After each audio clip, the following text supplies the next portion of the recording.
Hello, Everything Sportsman here. So I wanted to tell you what I ended up doing with my air guns. My dad really liked my 25 cal Crown, and he had a 22 with a 500 millimeter barrel, so I traded him.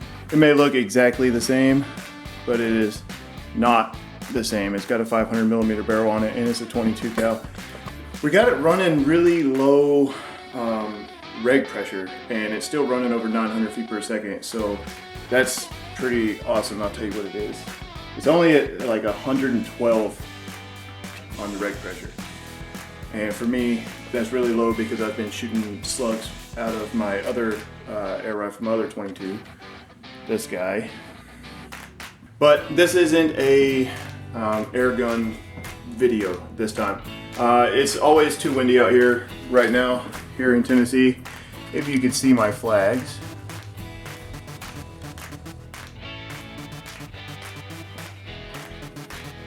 The wind and weather here is kind of terrible right now. So anyway, I want to show you how I eat. Not like how I eat, but what I eat. This is deer hamburger, and we're going to be using all these spices. It's actually a very interesting dish that I have come up with. I think I might have come up with it all by myself. I'm not saying that it hasn't ever been made before, but I haven't heard of anybody making it, so this is going to get real interesting. Okay, for this meal, the first thing you got to do is lay out your wax paper. The next thing you do is take the hamburger. Obviously, you have to unwrap it. And you want to place it on the wax paper and squish it all out until it's a nice big square. Make sure you wash your hands first, because this could be nasty if you don't. It's kind of a given. Try to form it into a square the best you can.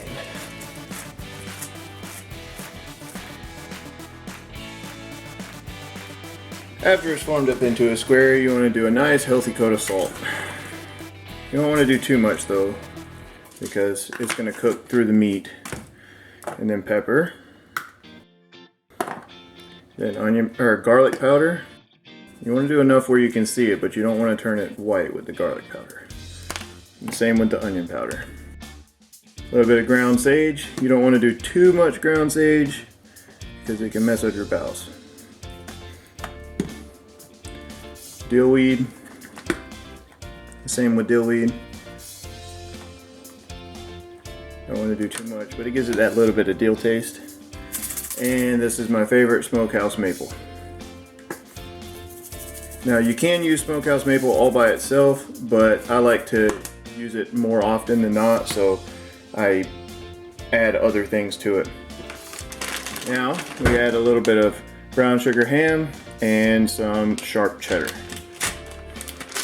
I like to use extra sharp as well. I like to put a good healthy coat of cheese on this. Squish that down into it a little bit. And you take your brown sugar ham, which is lunch meat, or you can use any kind of meat on the insides of these. But what I like to do is just tear them up, kind of shred them a little bit in there. Alright. And then you can roll it up. And that's the whole point of the wax paper. So you just take the wax paper and you fold it up and you just push it and roll it. Try to keep it as tight as you can get it. With deer meat, you can also do this with hamburger and stuff, but with deer meat it kind of don't like to stick together because it's so lean. Okay, now that it's all rolled up, that's not even the best part. Let me get the best part. Just a little bit of maple bacon. Nice, thick bacon. Well, this isn't thick, but it's bacon. And you want to lay it out.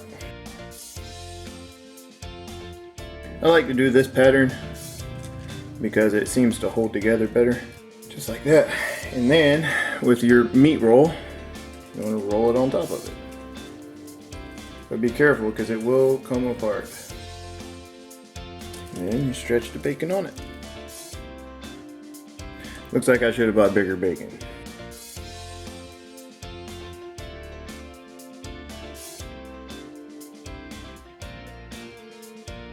Okay, there's one bacon wrapped hamburger roll.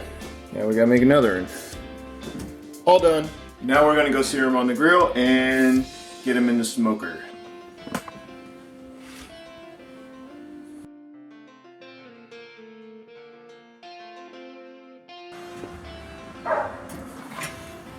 All right, let's get these bad boys on there.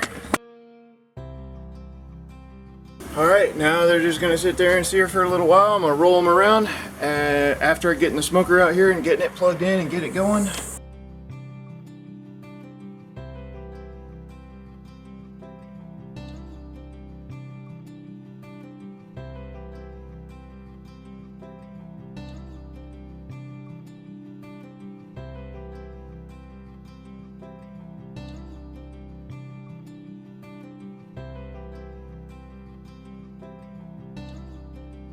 All right, the smoker has been prepped. Look at those. Flame sear. Now we gotta get them rolled over.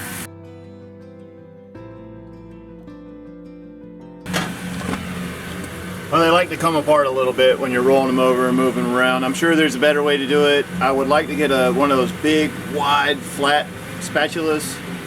Well, obviously it's flat, but the big, wide one. Just for the simple fact that like I can get under the whole thing and flip it over. But anyway, I'm gonna let it sear on that side a little bit and then we will get it on the smoker. Okay, it's done searing on that side now. I'm going to figure out a way to get them off of there without tearing them up, and then I'll put them on the smoker for you guys.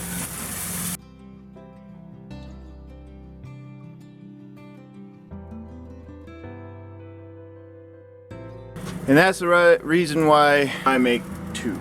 Because one of them is pristine and the other one I'm gonna have to figure out how to make it look good again before putting it in the smoker. Or I could just leave it like that, it'll be fine, but all the cheese is gonna melt out of it. But anyway, let's move it over to the smoker now.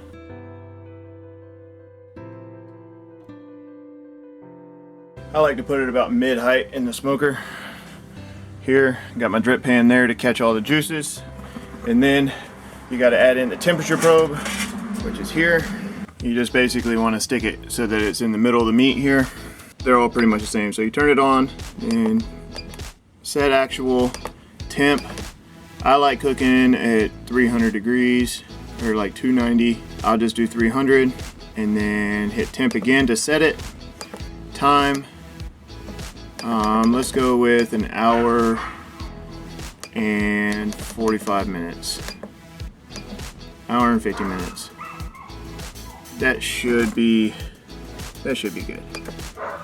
And then you want to hit smoke, or this button, so that you can see what's going on. Right now it's 66 degrees inside the meat. You want it to be 160 before taking it off.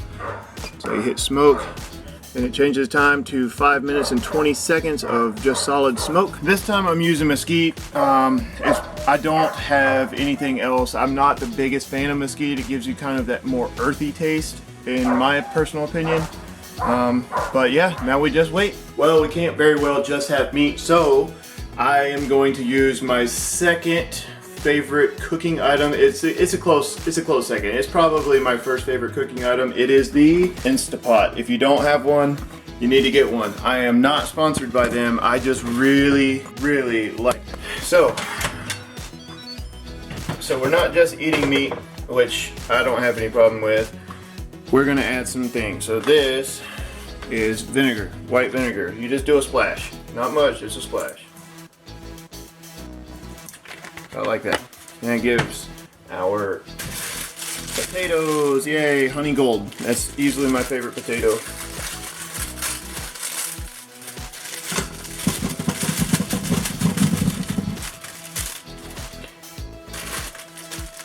Some baby carrots.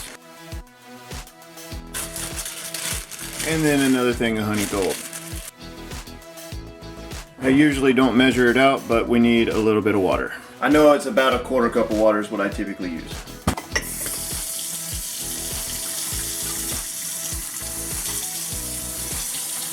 Yeah, that's about right.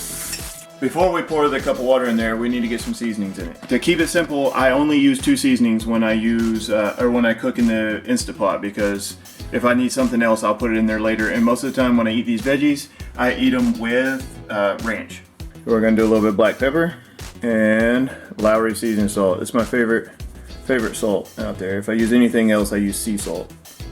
And then you add the cup of water, or the quarter cup of water. And that's just to give it a little bit of juice for the steam. And because it is a pressure cooker, you need a little bit of steam for it. Lock it in, close the valve, and then we go over here on the fridge to whole potatoes small and 8 to 10 minutes. I can wait on this, or I can cook them and then sit here and snack on them until the meat's done. So that's probably what I'll end up doing, is cooking them and then snacking on them until the meat's done. What? Woo! Alright, so let's put it on 8 to 10 minutes. We want to pressure cook, and we want 10 minutes, and then we just leave it. It'll do it itself, watch.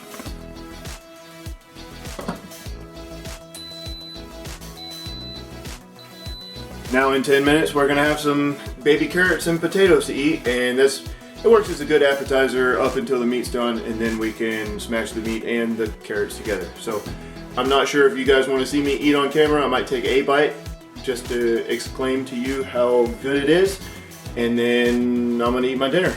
Alright, well, the Instapot is done, and it's been sitting for 1 hour and 15 minutes waiting on the meat to be done. So let's go ahead and open it up. I've already turned off the thing. So there's our veggies here. Here's a nice soft potato. All right, now let's head outside and check out the meat.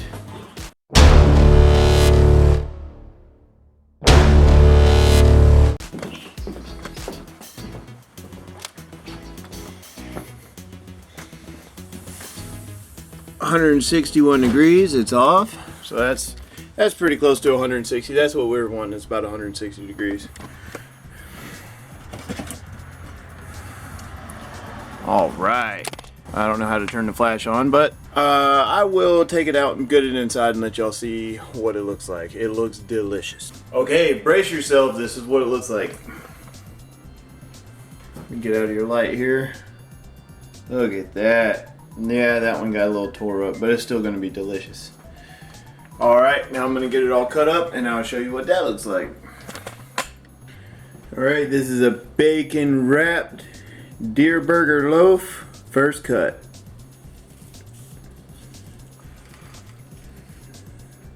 Oh yeah, look at that.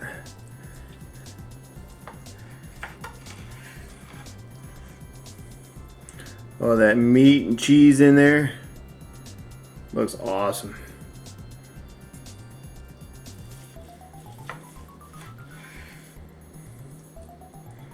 A lot of cheese cooked out of it, but it cooked more into the meat than anything.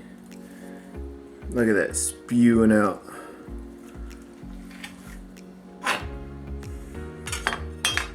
Look at that, more internal meat and cheese inside there.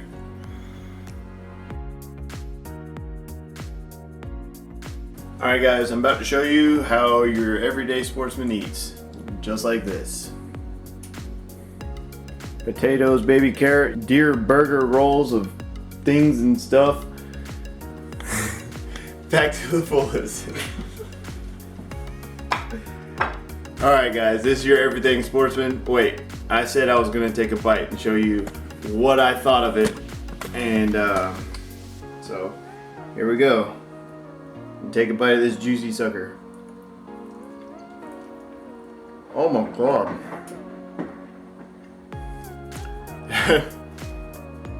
I was taught not to talk with my mouth full,